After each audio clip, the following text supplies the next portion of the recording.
sobre esses números relacionados ao mosquito Aedes aegypti, com dengue, enfim, zika, quais são as ações do governo agora para esse início de ano? Bom, é importante lembrar que é o momento da infestação do mosquito Aedes aegypti, que transmite dengue, chikungunya e zika. Ele precisa de água parada, precisa de chuva e calor. Estamos exatamente nessa época. Vamos lembrar que nós estamos iniciando aí um dos janeiros mais chuvosos dos últimos anos, então nós temos que nos preparar para este momento da dengue. Então, primeiro ponto, desde setembro do ano passado, o Estado de Minas já vem se preparando com os municípios no enfrentamento preventivo, que é o quê? Os drones hoje no estado inteiro, mapeando cada município, para que ele fale ao agente de endemias o endereço certinho que tem água parada. Ou até jogar o larvicida dentro de um copinho, de uma caixa d'água, de uma lata que esteja em algum local de difícil acesso. Importante também que os municípios contratem pessoas, montem salas de hidratação para um momento que tiver o aumento de casos, ele conseguir atender melhor.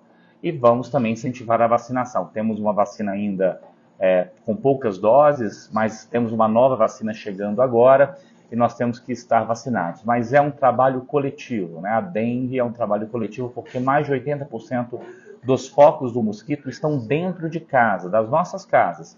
E é um trabalho individual e coletivo, né? No momento que a gente cuida da nossa casa, a gente está cuidando da rua, né? De todo o bairro, não tendo um mosquito para infestar. Nossa preocupação, tem 3 tipos de dengue circulando este ano, tipo 1, tipo 2 e tipo 3. Isso aumenta a chance de infestação em dengue grave. Então, ano passado foi um ano de muita queda de casos, nós conseguimos controlar bem e nós esperamos que este ano seja também. Mas é um trabalho em conjunto, estamos adiantados desde setembro nesse preparo, mas nós precisamos agora que a chuva de verdade chega, é que cada um tome alguns minutinhos da sua semana e cuide da sua casa, para que a gente passe este ano. Lembrando que no ano que vem teremos boa parte da população mineira vacinada, porque a nova vacina do Butantan está chegando em dose única, né? O teste começa aqui em Nova Lima logo, na semana que vem, e nós teremos aí uma vacina disponível, 20 milhões de doses como dose única para o país, em média 2 milhões dos mineiros receberão essa vacina, uma população até 59 anos, ou seja, no outro ano, ano que vem, 2027, teremos boa parte da população vacinada. E essa vacina, ela protege em 100% de hospitalização e casos graves. Ou seja, vale a pena todo o esforço deste ano. Ano que vem nós continuaremos com o esforço, mas com uma proteção a mais, que é a vacina. E vale um outro esforço, né? Logo, mês que vem, soltaremos os primeiros mosquitos da nossa biofábrica, que nós produzimos aqui. Então, é uma novidade. Então, estamos nos preparando. O enfrentamento à dengue, gente, é sempre de várias formas. Prevenção, como drone, como orientação, mas também temos aí mosquito, o nosso mosquito com a bactéria que não permite a transmissão do vírus pelo mosquito. Temos a vacina agora, então é multifatorial para que a gente melhore e não tenha mais que falar sobre essa doença. Mas este ano estamos ainda preparando sempre para o pior, para que depois possamos dizer juntos aqui que deu certo e que não tivemos tantos casos. Secretário, por que a história de Nova Lima houve para os testes da vacina, houve trabalho do governo do Estado ou do Ministério da Saúde? É um critério do Ministério da Saúde, vinculado ao histórico de infestação de mosquito à população, e aí Nova Lima vai passar por uma vacinação em massa para fazer esse acompanhamento, né? Outros 2 municípios, um no Ceará e em São Paulo, mas independente disso, né, Nova Lima que está aqui perto, a gente fica feliz em poder ter essa vacina do Butantan, que eu acompanho há muito tempo. Qual que é a previsão para Nova Lima, então? Vocês acreditam que vai cair o caso de dengue já esse ano, ou é uma previsão mais a longo prazo para Minas Gerais, né? Nova Lima, certamente, pelo sucesso da vacina, já testado, agora testando, já vacinando as pessoas em larga escala, com a nossa perspectiva que esse ciclo da dengue vai ser empurrado um pouco mais para frente, o nosso pico da dengue deve ser muito mais para abril do que para março, como foi no ano passado, porque nós estamos ainda com muito poucos casos no início do ano. E aí vai dar tempo, sim, dessa população estar protegida. Depende, né? Vai sair a nota técnica ainda do Ministério para sabermos quantas doses, como que vai ser isso. Então, mas há uma expectativa que Nova Lima vai ter muito menos casos ou quase nenhuma internação assim que tiver a vacinação toda preenchida. Lembrando que é dose única, isso nos ajuda muito a proteção ser rápida. Isso deve ser expandido para o restante do estado? Já tem um cronograma? Sim, a expectativa são 20 milhões de doses e elas serão distribuídas conforme a orientação técnica do Ministério da Saúde. Chega a vacina no mesmo dia ou no dia seguinte, a gente já distribui. Então, a vacina do Butantan, ela é de um grupo de 10 a 59 anos, enquanto a da Qdenga é de 4 a 59 anos. Temos ainda essa outra vacina, que vai chegar novas doses esse ano. Então, nesse somatório, nós teremos aí uma boa parte da população vacinada, né? Porque qual que é a importância da vacinação, gente? Mesmo não vacinando todo mundo este ano, se tivermos pessoas vacinadas, o mosquito, quando picar essa pessoa, ela não transmite a doença, para que outro mosquito pegue a doença e passe para outro. Então, esse bloqueio vai acontecendo e a queda vai acontecendo. Então, cada pessoa vacinada é importante. Mas, pensando aí para o próximo ano, teremos mais pessoas vacinadas, a ponto que daqui a pouco não teremos casos graves de dengue, sim, pessoas com sintomas de dengue, sintomas mais leves. Essa é a nossa expectativa para os próximos anos. Haverá campanha então, com aqui dentro. Sim, a nossa campanha de vacinação não importa a origem. Tanto a Qdenga quanto a do Butantan, essas duas estarão na nossa campanha de vacinação para dengue. Grande assunto, secretário. A gente tem um carnaval chegando, muita gente em Belo Horizonte esperada, cidades históricas também, pessoas, enfim, procurando refúgio também no interior, a turma que não gosta da folia. Da perspectiva da saúde, de contaminações, das doenças que o senhor apresentou para a gente, qual que é o impacto do carnaval e a estratégia para isso? Bom, o carnaval em Belo Horizonte se tornou, de fato, um dos maiores carnavais do Brasil e nós temos que ter orgulho disso. Em relação a isso, nós não acreditamos numa mudança em relação à transmissão das arboviroses. É importante dizer que as arboviroses, elas estão vinculadas muito mais à infestação do mosquito, é o papel de dever de casa nosso mineiro aqui, né? Se não tem um mosquito para pegar a doença de qualquer um que venha de fora, a gente não tem essa transmissão acontecendo. Então não vejo uma relação. A doença respiratória, ela é transmitida maior em aglomerações, mas o nosso carnaval tem uma característica de ser um carnaval em locais abertos. Isso nos favorece muito a uma transmissão tranquila. Mas lembrando que as doenças todas que nós estamos tratando no adulto, falando do carnaval, que é o adulto, a sazonalidade da doença respiratória do adulto é um pouquinho mais para frente. Ela acontece lá para abril, lá para maio, que é mais a época da influenza. A preocupação nossa desse momento, carnaval em fevereiro, é da doença respiratória infantil, que é o vírus sincicial respiratório.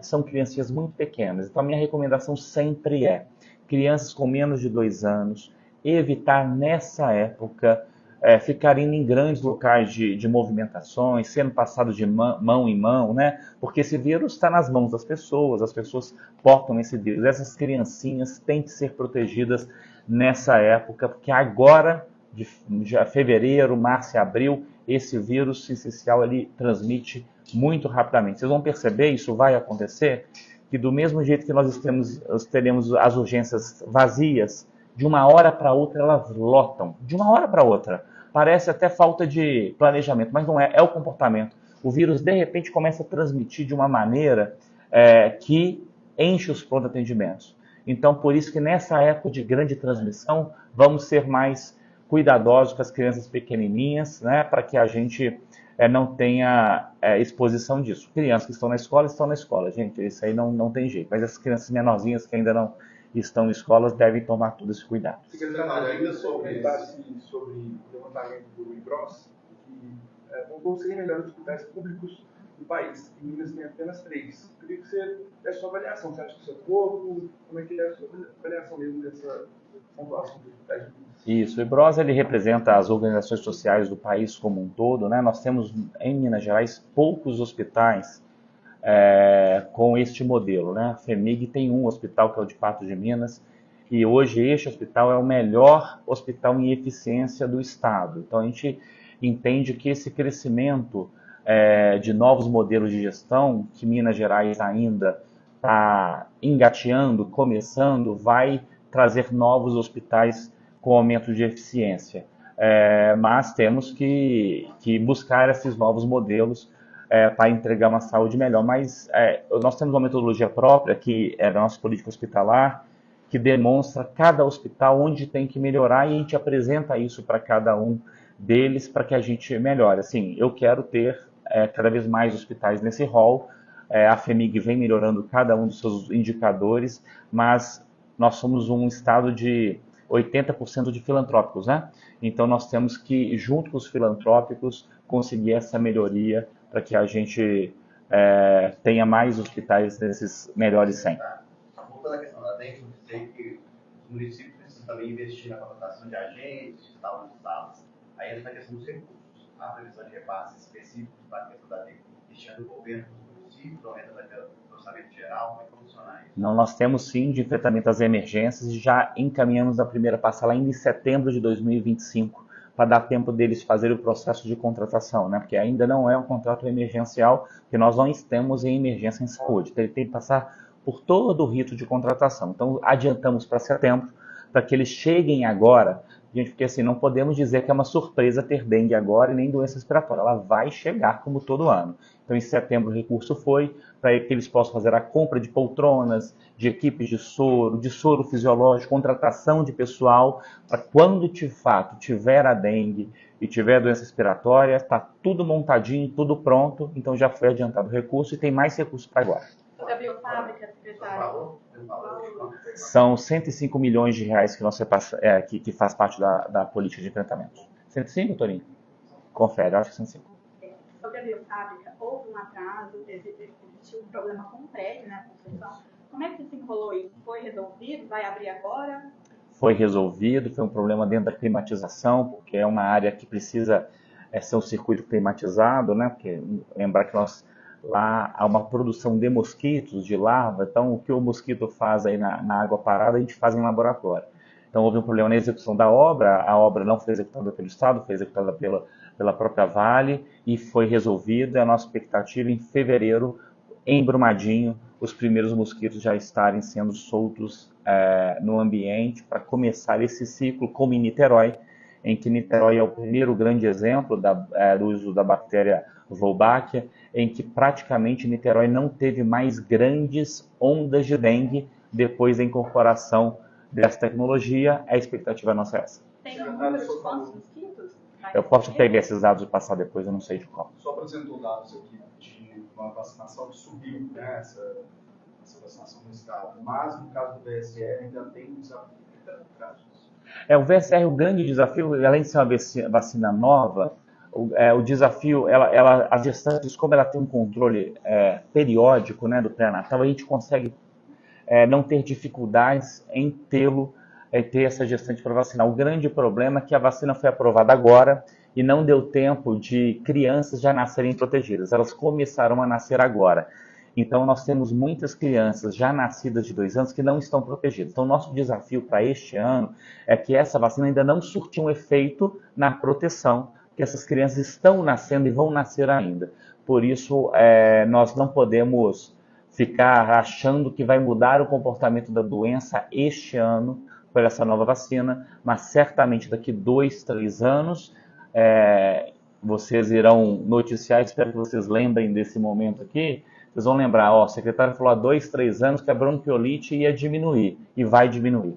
Todos os países que incorporaram essa vacina, a bronquiolite praticamente não gerou internação de crianças pequenas, mas então, mais uma vez, lembrar que isso vai ser um reflexo daqui 2, 3 anos. A varicela e a dengue. Maria, agora com essa possível entrada das...